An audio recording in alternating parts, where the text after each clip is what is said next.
If you need to reset your ASUS Vivobook Pro 15, this tutorial will guide you through the entire process. Restore your laptop to factory settings for a clean Windows installation. So this should hopefully be a pretty straightforward process, guys, and without further ado, let's go ahead and jump right into it. It's supposed to not delete your personal files. I strongly suggest that you create a backup of any important files or documents before you proceed, because even though it might say that it's going to save your personal files, there's no guarantees that it will, so just keep that in mind, and we're going to go ahead and jump right into it. So we're going to go ahead and start by right-clicking on the Windows Start menu, and we're going to select the settings. You want to select System, and then on the right side, scroll down until you get to Recovery. Reset Advanced Startup Previous Version of Windows. Go ahead and open that up. So we're going to start by going underneath Recovery Options, reset this PC. Choose to keep or remove your personal files, then reinstall Windows. Go ahead and select Reset PC. Underneath Choose an option, Keep My Files removes apps and settings but keeps your personal files.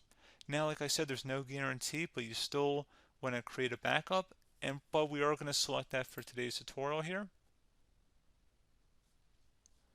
And it's going to ask how would you like to reinstall Windows. I usually do a local reinstall, so that's what I'm going to select.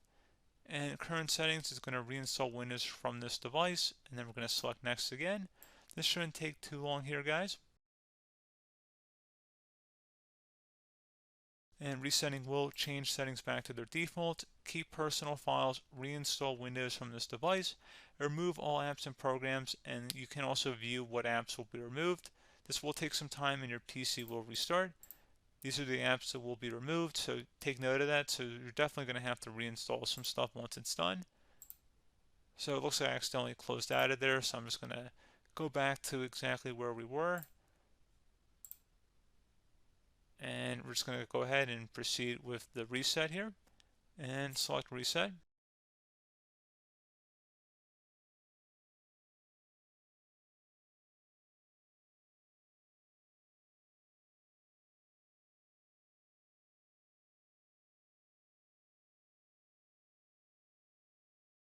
And there you go, guys. Should be simple as that.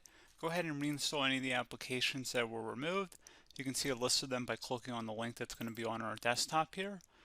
And that's pretty much it, guys. So, as always, thank you for watching this brief tutorial. Do hope I was able to help you out, and I do look forward to catching you all in the next tutorial. Goodbye.